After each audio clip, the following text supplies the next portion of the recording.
This is David Talbot. I'm CTO of WorkMovr. And the WorkMovr objective with inventory and manufacturing is to give an integrated working starting application.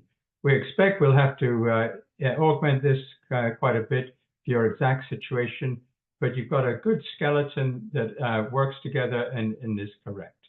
And so the components are inventory master, inventory transactions to update values and quantities, bill of materials, multi-level bill of materials, and cost and variance transactions by cost center. Okay.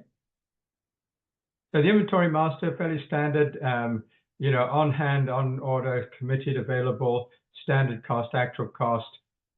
Have to do probably a little bit more with costing.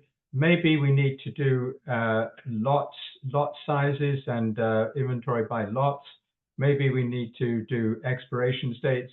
Maybe we need to do LIFO or FIFO accounting, or perhaps you have some very expensive items that are serial numbered.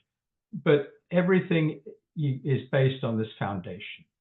Then updating all the on-hand quantities and totals and values here, we have inventory transactions. Okay. Then we have a multi-level bill of materials here, an N-level bill of materials. Works great and would fit almost any bill of materials you could think of.